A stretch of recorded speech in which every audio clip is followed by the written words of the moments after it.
नमस्कार. आयोगात्मा 46 मधला आपला प्रवेश आहे. आज आपणाशी मी अशोका या वृक्षाबद्दल, या औषधी वनस्पतीबद्दल, या शुभता पवित्र कार्यात वापरल्या जाणाऱ्या या वनस्पतीबद्दल बोलणार आहे. त्याच्या अर्थातच आपण औषधीय उपयोग लक्षात घेतो जास्तीत विशेषत्वाने आणि काही आध्यात्मिक त्याचे उपयोग आहेत का तेही आपण लक्षात घेत असतो. तर 45व्या 45पर्यंतच्या आयोगात्मा या एपिसोडमधून आपण चांगला प्रतिसाद दिला त्याबद्दल आपल्या सर्वांचे आभार व्यक्त करतो आणि याच्यात आणखी काही आपल्या मित्रांपर्यंत आपल्या माध्यमातून पोहोचता आलं तर मला आनंदच होईल. आज या सत्रामध्ये या भागांशामध्ये अशोका एक 7-8 मिनिट अशोकाबद्दल बोलेल आणि 3 विशेष मुद्रा ज्या अन्यत्र कुठेही आपल्याला पाहायला मिळणार नाही, कोणी करून घेणार नाही याची मला खात्री आहे. तर अशा मुद्रांबद्दल आपण माहिती घेणार आहोत. हे जे आपणाशी बोलतो हे परीक्षित आहे, स्वयंपरीक्षित आहे. सातत्याने आम्ही ते प्रॅक्टिसमध्ये ठेवत असतो आणि त्याच्या माध्यमातून आपणाशी मी बोलतो. तर अशोका आपल्याला लक्षात येतं की बागेमध्ये किंवा इतर रस्त्याच्या बाजूला असा सूचिपर्णी वृक्षासारखा तिरकस खाली येणारा असा एक वृक्ष असतो. तो अशोक नाही आहे. It is false Ashoka. तो पॉलिएल्थिया लॉंगिफोलिया या नावाने ओळखला जातो. आणि जो आपल्याला अशोक शिकायचा आहे, वाचायचा आहे, माहिती घ्यायची आहे, तो सीतेचा अशोक आहे. सराका इंडिका असं त्याचं नाव आहे. तर सराका इंडिका ह्याच्या जेनेशिया अशोक या नावाने पण ओळखला जातो. ताम्र पल्लव गंधपुष्प असे याचा उल्लेख होतो आणि साधारणतः सातपुडा रेंजेसमध्ये, नंतर पश्चिम घाट, हिमालय पायथा या ठिकाणी ही वनस्पती दिसून येते. हा भारतीय वृक्ष आहे. पवित्र धार्मिक कार्यामध्ये देखील याचा उपयोग केला जातो. एकूण या संदर्भात याची जी साल आहे ती वापरली जाते. वृक्ष साधारणतः 8 ते 10 मीटर उंच वाढतो आणि तो 10-12 वर्षाचा झाला की मग त्याची साल वापरली जाते. आता पहा, आपल्याला माहीत असेल अशोकारिष्ट माहीत आहे, द्राक्षारिष्ट माहीत आहे, द्राक्षासव माहीत आहे, अशोकासव माहीत आहे.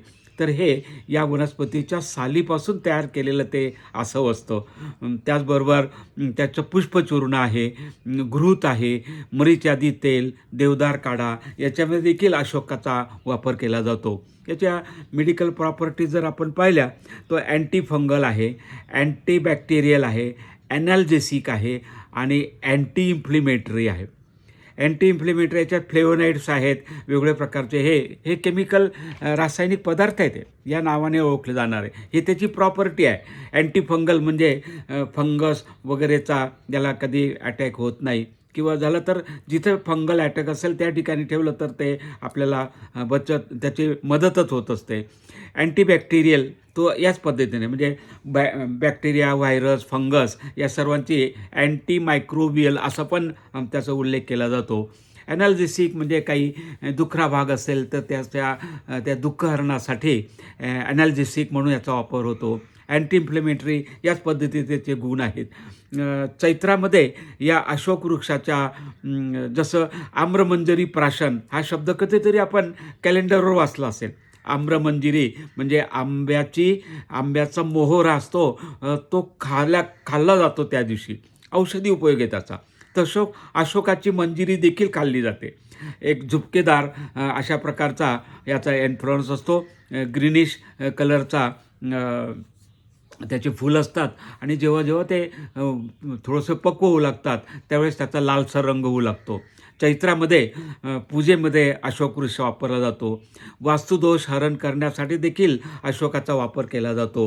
आणि आपल्याला माहीत आहे की वेगवेगळ्या धार्मिक ग्रंथामध्ये देखील याचा उल्लेख आहे.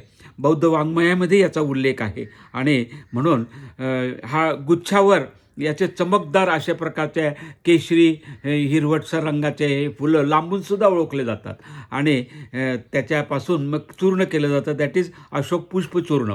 आणि मग ते वेगवेगळ्या वापरासाठी आपण शतावरी बहावा या वनस्पती स्त्रियांच्या आरोग्याच्या रक्षणासाठी आहेत, स्त्रियांचे आरोग्य जतन करण्यासाठी आहेत. अशोकारिष्ट म्हणजे आपण रामायणामध्ये अशोकाचा पुष्कळ ठिकाणी उल्लेख आपल्याला आढळून येतो. सीतामाई लंकेत होती त्यावेळेस ती अशोकावनात तिला ठेवण्यात आलं होतं आणि अशोकाच्या झाडाखाली ती बसली होती. तर सीते मातेचं शील संरक्षण, आरोग्य संरक्षण देखील अशोक वृक्षाच्या सान्निध्यात राहून राहिलेलं आहे, झालेलं आहे. तर आपण लहान मानव आहोत, तर लहान मानवाच्या म्हणजे भगिनींचं देखील आरोग्य अशोक वृक्षापासून जी साल असते त्या सालीपासून जी औषध तयार केले जातात त्याच्याने निश्चितच स्त्रियांना आरोग्यदायी असाच तो प्रकार आहे. बवासीरमध्ये नंतर रक्तदोष हरण, रक्तदोष असतील तर ते हरण करण्यासाठी, गर्भाशयाचे विकार असतील, उदरविकार असतील, अशा याचे आणखी हायपोग्लायसेमिक इंडेक्सवर देखील याचं संशोधन झालेलं आहे. म्हणजे इन्सुलिन निर्मितीला देखील अशोक वृक्षाची साल ही उपयोगी पडते. अशा पद्धतीने याच्या असे जे उपयोग आहेत याचे मग शंकराच्या अश्रूपासून, शंकराच्या अक्षापासून अश्रू निघाले, शंकराच्या डोळ्यापासून अश्रू निघाले आणि त्या अश्रूपासून रुद्राक्षाची निर्मिती झाली. आणि दुसरा जे अश्रू निघाला त्याने रावणाने ते घेतलं आणि त्याच्यापासून अशोकाची निर्मिती झाली, असं त्याची उत्पत्ती कथा सांगितली जाते. अशा पद्धतीने साधारणतः हा सतत ऑक्सिजन देणारे भारतामध्ये तुळस आहे, वड आहे, पिंपळ आहे, हे सतत अशोकच ऑक्सिजनच सोडत असतात आणि त्याच्या सान्निध्यामध्ये ऑक्सिजन ऑक्सिजन ऑक्सिजन त्यांचं संपृक्तीकरण होतं, कन्सन्ट्रेशन वाढतं आणि O2 ऑक्सिजन ऑक्सिजन ऑक्सिजन ओझोनमध्ये काही त्याचे मॉलिक्युल्स निर्माण होतात. ओझोन ज्या परिसरात असेल, तलावाच्या काठी, समुद्राच्या काठी, फिरण्याच्या बागे वगैरे सारख्या अशा ठिकाणी, विपुल सावली देणारे झाडं असतील अशा ठिकाणी ओझोन रिच हवा असते आणि म्हणून हा इको फ्रेंडली आहे. या पद्धतीने इको फ्रेंडली अशोकाचा असा हा उपयोग मी आपल्या लक्षात आणून दिला. अशोक वाटिका त्या ठिकाणी, तर अशा अनेक अशोक वाटिका जिथं जिथं नक्षत्र उद्यान निर्माण करण्यात आलेले आहेत, अनेक ठिकाणी केले आहेत. शुकतालला आहे, नैनितालला आहेत. महाराष्ट्रामध्ये देखील काही जैन फार्मर्स यांनी या नक्षत्र वनाची निर्मिती केलेली आहे. नक्षत्राच्या नावाने ते वन निर्माण केलं जातं. त्या नक्षत्राशी संबंधित ज्या वनस्पती असतात, ज्या औषधी वनस्पती असतात, त्यांची लागवड तिथे केली जाते. तर अशोक देखील हा अशा पद्धतीने वापरला जाणारा वृक्ष आहे. सराका इंडिका ही एक फॅबेसी कुळातली ही वनस्पती आहे. फॅबेसी म्हणजे पॅपिलेनिसी असंही त्याला काही ठिकाणी म्हटलं जातं वनस्पतीशास्त्राच्या वर्गीकरणामध्ये. तर फॅबेसी कुळातील ही एक पवित्र अशी वनस्पती आहे. शुभता देणारी वनस्पती आहे, वास्तुदोष हरण करणारी वनस्पती आहे आणि म्हणून अशोकाच्या संदर्भात आपण एवढी माहिती मुद्दाम मला आपल्याला लक्षात आणून द्यायची होती.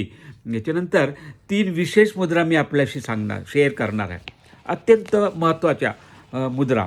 याच्यामध्ये एक सुदर्शन मुद्रा, सर्वप्रथम सुदर्शन मुद्रा. आता सुदर्शन चक्र माहीत आहे आपल्याला. तर अंगठा आणि मध्यमा,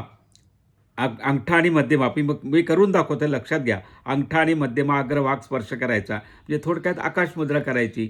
आणि ही जी तर्जनी असते ही आपल्या हृदयाजवळ ठेवून त्याचे सर्क्युलर वृत्ताकार मुवमेंट करायची, अन्यत्र नाही, हृदयाजवळच अशा प्रकारची मुवमेंट करायची. आणि या मुवमेंटपासून आपल्याला लक्षात येतं की ही सुदर्शन मुद्रा आहे. सुदर्शन मुद्रेने निश्चितच एक स्थिरता येते, हृदयाजवळ ठेवल्यामध्ये शौर्य वाढते, बल वृद्धिकारक अशा प्रकारची मुद्रा आहे. अगदी सुलभ अशी ही मुद्रा आहे. तर ही मुद्रा आपण जाणून घेतली. आणि त्याच्यानंतर मग एक ऐश्वर्य मुद्रा आहे. आपल्याला 8 प्रकारचे ऐश्वर्य सांगितले जातं. अनेक 8 प्रकारचे ऐश्वर्य असतात. धन, धान्य, समृद्धी, ऐश्वर्य, कीर्ती, आरोग्य, संपदा अशा प्रकारे त्याचं वर्णन करता येऊ शकेल. परंतु मी आपल्याला अगदी सुलभ असं सांगतो, ऐश्वर्य मुद्रामध्ये करंगळीचे पहिले 2 पेरे असे दुमडायचे. हे पहा मी दुमडून दाखवलेत अशा पद्धतीने दुमडायचे. नंतर अनामिका आणि मध्यमा एकमेकाला स्पर्श करायची. हे पहा दोन्ही दिशांनी मी आपल्या लक्षात आणून देतो. आणि तर्जनी जी आहे ती थोडीशी वाकून लावायची आहे. या पद्धतीने वाकून लावलेले पहा मी या अँगलमधून पण पहा. ही ऐश्वर्य मुद्रा आहे. ही ऐश्वर्य मुद्रा साधारणतः सूर्योदयाच्या 96 मिनिट आधी केली जाते आणि सूर्योदयाच्या देखील 96 मिनिट आधी केली जाते. तर हा वेळ जर आपण काढायचा ठरवला तर साधारणतः 3:40 3:50 पर्यंतची ही पहाटेची वेळ असेल. यावेळेस ही मुद्रा आणि अंगठा जो असतो तो भ्रुकुटीमध्येवर कपाळाच्या मध्ये भ्रुकुटीमध्ये म्हणजे भुवयांच्या मध्यभागी असा लावायचा. किमान 2 मिनिट ऐश्वर्य मुद्रा केली जाते. आपल्याला निश्चितच त्या ऐश्वर्याचा लाभ होईल अशा प्रकारची ही ऐश्वर्य मुद्रा आहे. आणि याचे विविध प्रकारचे विकृती हरणासाठी उपयोग होतो. ही दुसरी मुद्रा मी आपल्याला सांगितली. आणि तिसरी मुद्रा जी आहे ती कुलस्वामिनी मुद्रा.